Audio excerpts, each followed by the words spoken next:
So, do these viral recipes really work? Let's test them. All right. Let's see, and I'll go ahead and shrink a little bit so you can see the captions.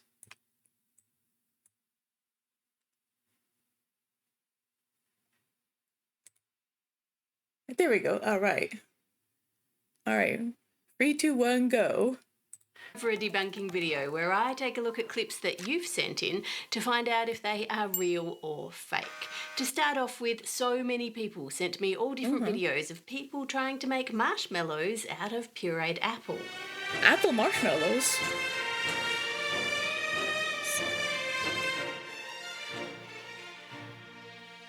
I can't debunk this, because what they showed you in the video is actually what happens. Oh. If you take some hot water and add to that lots of gelatin, then whip it up together, you can see the protein in the gelatin allows it to quickly create a foam, just like egg whites do. Okay. But in this case, as the gelatin cools and thickens, the foam becomes stable and sets. Just like this, it's going to taste horrible. It'll just taste of gelatin. But if we add some vanilla and some sugar and keep whipping it till the sugar dissolves, then pipe them out and leave them to set and then sprinkle them with some icing sugar, you've got marshmallows. Yeah. Got a marshmallow.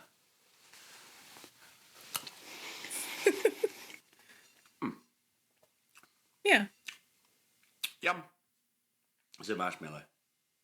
It's good. And you can do that adding whatever sweetener and flavouring you want. In their video, they used the apple puree to provide the water and the sweetness and the flavour. The only difference here is apples also have fibre in them, which is not normally in marshmallows, so that might affect the texture quite a bit. If I put these side by side, you can see they're both bouncy like you'd expect a marshmallow. Yeah, they look pretty similar though, don't they? This here was the apple one, I think, and this is the normal marshmallow. I didn't know fiber could change it that much. That's pretty cool. And yeah, marshmallows actually are pretty easy to make at home. Just a lot of cleanup, right? Which is kind of boring. But if you ever made marshmallows by yourself, it's really, really delicious. It's so fun. But yeah, wow. Marshmallow to be, but the texture of the apple one is just not as fine. Wow. It's like eating a little bit of cloud. I want to try making that sometime. Apple marshmallow. That's weird. It's like citrus flavour. Is that apple? It tastes way more sour than an apple normally would. But it is pretty delicious. Okay, it's almost got the texture of a really light, fluffy cake. Yeah, because apples can be pretty tart. Even sweet ones. I think I like it.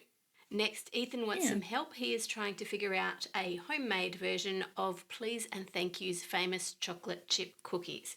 Apparently, they are America's best cookies. I've never heard of them before. Whenever I hear things like that, I automatically think of the world's best coffee. Congratulations! You did it! World's best cup of coffee. Great job, everybody. But in this case, it appears like they actually did get voted best cookie on Yelp. The best cookie? That is Please and Thank You in Louisville, according to Yelp. And on USA Today in 2023, they were number 1. And in 2024, they were number 2.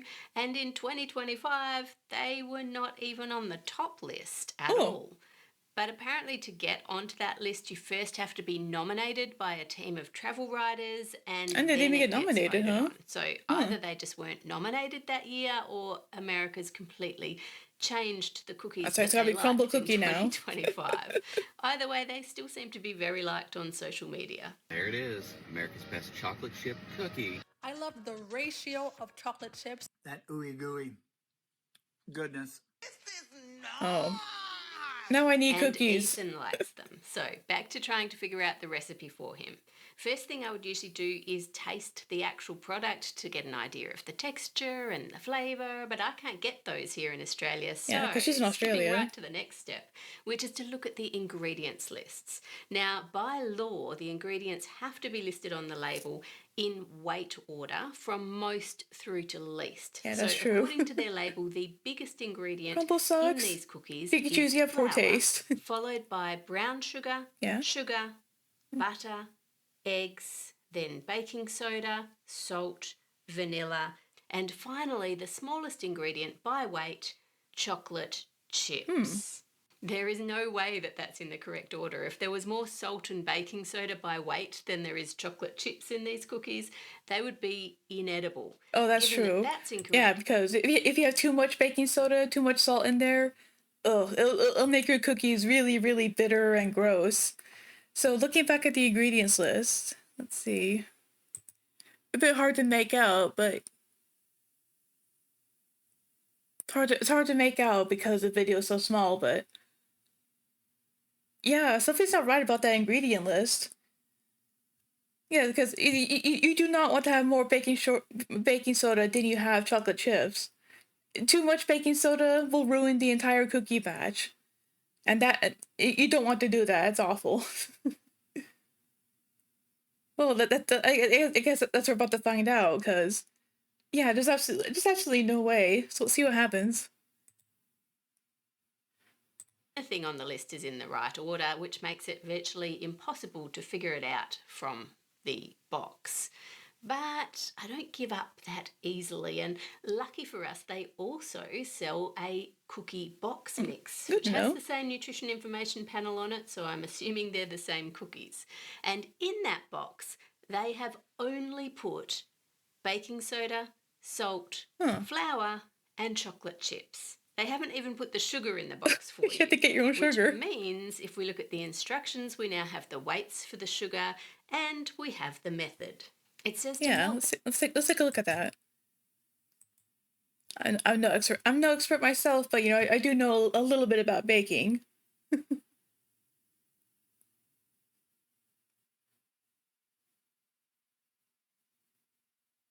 Yeah, it's a lot of butter.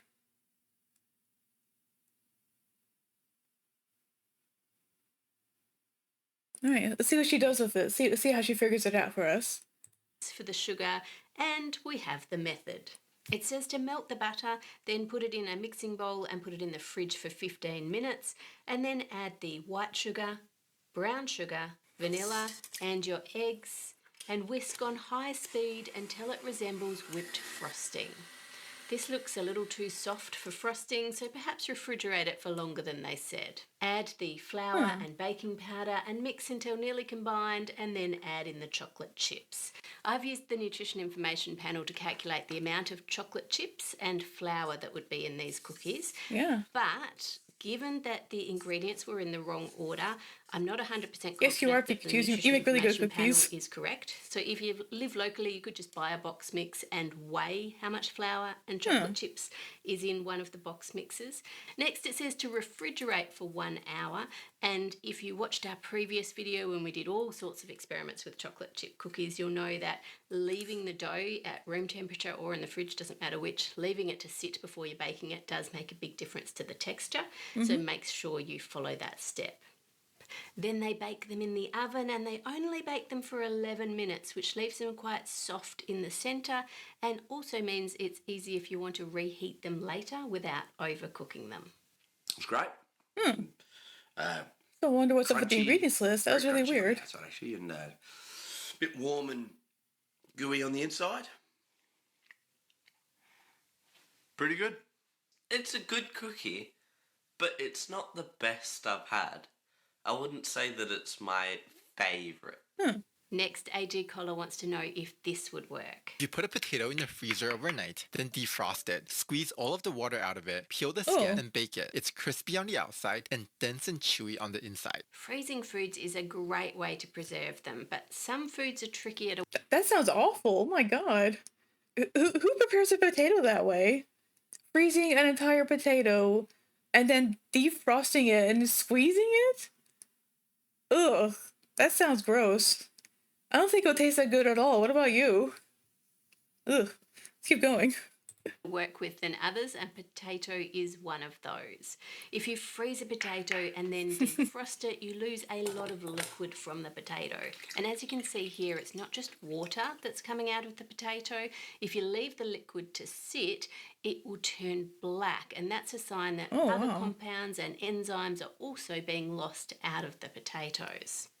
If you think of the cells inside the potato, just loads and loads of tiny cells, as glass jars that are filled with liquid, when you put it in the freezer and that liquid turns to ice, the cells get damaged. And then as you leave it to defrost, some of the liquid from the cells can escape. More if you then add physical pressure to it and squeeze it out. And that loss of fluid from the potato does completely change the texture. Oh, yeah, that's what I thought. It won't taste very good cooked at all. Very hard to bite into. Yeah, that's just awful. Oh my gosh. Oh, it's like potato leather. Strange for a cooked potato to be like firm and leathery. That's a very bad potato. When you see that on your plate, you think, "Ooh, delicious," and then when you put it in your mouth, you think, "Regret." It's lost its It's essence. lost its essence. It's lost its soul. It's just kind of cardboardy. So this is not seen as a I had a feeling because that's just wrong. So to avoid this problem, most people will parboil or partially cook or completely cook the potato before freezing it. What that does is it allows the starch in the potato to start to gelatinize, and in that form it can hold on to a lot of that water so that it's not lost and you still have the nice fluffy texture inside the potato that you're expecting instead of the leathery hard. There are other things that manufacturers do as well, like trying to freeze them very quickly, which can help stop some of the other issues that cause the cell damage, but if you're at home, just parboil, partially cook. Don't reinvent the wheel. Just do it the proper way. You might be wondering, can this be used for good in any other foods? Is it a useful thing? For freezing. In northern China, where the air temperature in winter is colder than my freezer, they sell persimmons and pears that are frozen solid just in the street market. And you're supposed to take those home, defrost them, and then bite into them and suck the juice out. Like Baniclia, huh? So I've frozen some pears so that we can check it out. And when they defrost, the skin oxidizes and turns brown. Oh, Lord. Wow. Oh, and it's dripping everywhere. Oh my gosh, no. It's pretty juicy. It's good. That's okay. It's almost a cooked flavour. It's like what I'd expect if you stewed a pear. Normally I'm saying things are weird or wacky, but this is just nice pear juice. And because it worked for pears, I then wanted to try freezing apples. Oh no. I can wonder how they do it in China then, huh? I guess because in Australia it's much hotter. So I imagine that even if she tries this, when she takes the fruit out, it's gonna heat up much quicker than it would in China, right? That's probably why it comes out so incredibly juicy, right? I feel like the $6 million man. Freshly hand-squeezed apple juice. Apple juice.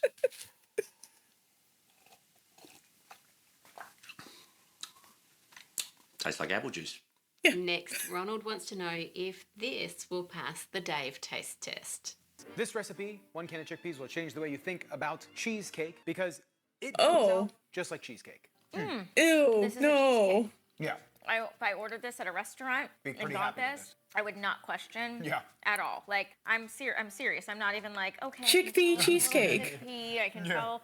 I know it's not a cheesecake. No, like this to me tastes like an awesome, delicious cheesecake, like the best. There's no chickpea taste. There's no nut taste. There's no like almond butter taste. Yeah, there's no chickpea taste because you drown it in sugar. You have to drown this stuff in sugar to hide the really, really awful. A great replacement for cheese. No, no, no, Pikachu's, you're crazy. No. To get rid of the chickpea taste, you have to drown it in sugar. I know what I'm saying. You're not going to convert me. You're not. Oh, that's awful. Oh, you know Soft Stash? Okay, but how much sugar are in his desserts, in his chickpea desserts? Oh my gosh, let's see what the food scientist has to say. It is a cheesecake cheesecake taste. So let's make the chickpea baked cheesecake and a standard cheesecake so we can see if indeed they taste the same. We'll see. Now see, on the left you have heaven, alright? And right here on the right, you have some twisted corruption of cheesecakes. That is terrible.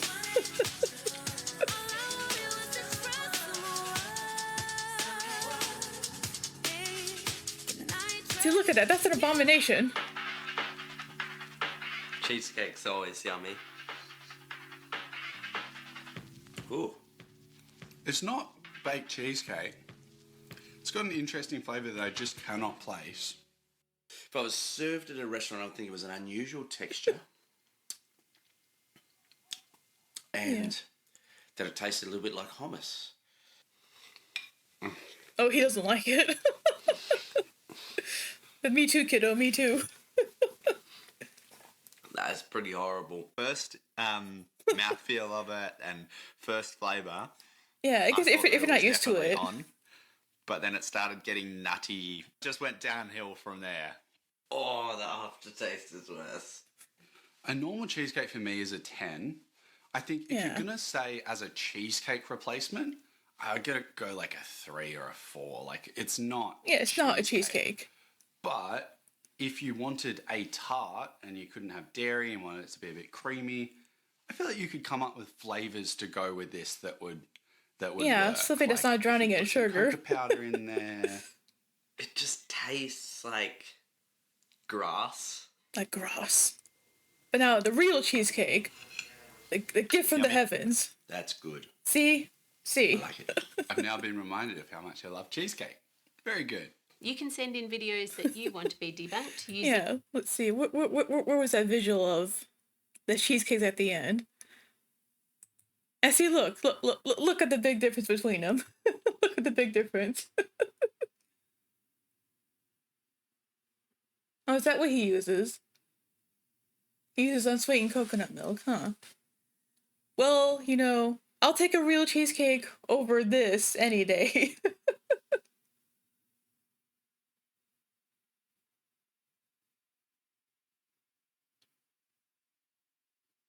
He uses cashews in his recipe. Oh my god. And vegan butter? Oh, Lord. Huh. And he's maple syrup, almond butter, and cornstarch. Okay, now why have all that when you could just have cream, eggs, milk, sugar? Let's wrap up the video there. Email in the description below. With thanks to my amazing I am offended. Cheesecake is one of my favorite desserts. Wonderful. Make it a great week by being kind to others, and I'll see you on Friday. Yay! Thank you very much, Aunt Raiden. Really great video. Really great one. But yeah, can you blame me? Can you blame me? Hey, look at this. Look at this. This hurts my soul as someone who loves cheesecake. Well, it's my stream, so my opinion of cheesecake is what matters, Pikachus. I see, look, if you saw this in a restaurant compared to that, which one would you take? Which one would you take?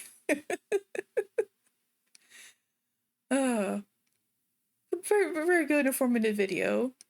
And, on the serious end, it is a good alternative. So, some people can't have dairy. Whether due to intolerance or, literally being allergic to it. The fact that people come up with alternatives, in a way, I can still appreciate that, even if I won't eat it myself. It's not a cheesecake. They should call it something else, chickpea cake or something. Or faux cheesecake. It's not a cheesecake. You shouldn't call it that.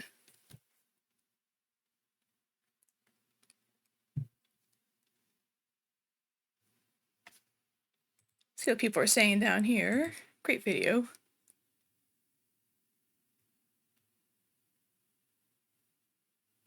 Oh yeah, that's true.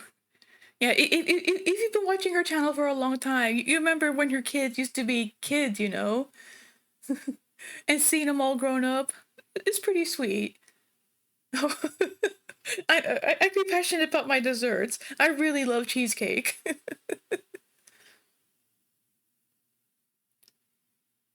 Chickpea cheese isn't a thing. Stop making stuff up. Yeah, Dave's sophisticated palate is never wrong. He picked it up as hummus. Yeah. Oh, what's this? That apple marshmallow is actually a dessert called Zafir, which is actually very popular in post-USSR countries. Zafir? I've never heard of that before. Zafir? Let's see. Zafir dessert.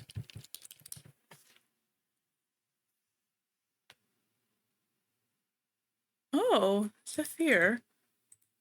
A Russian confectionery similar to marshmallows or meringue. Oh, so it's just a variant of marshmallows. And you can coat it in chocolate. Wow. Huh. Well, how about that? They weren't making apple marshmallows, they were making Zafir. Cool. Yeah. If I've got time to freeze potatoes, I've got time to cook them. That's true. Just save yourself some time. Just cook them straight off. Don't freeze them. Well, that was a really great, insightful video then, wasn't it? Yeah, make sure to check out the video. I'll link it for you guys here. Give it a like, give it support, some love. How to Cook That is a really great channel. I've been watching her for a really long time, like a decade at this point. It's a really great channel. I recommend y'all check it out.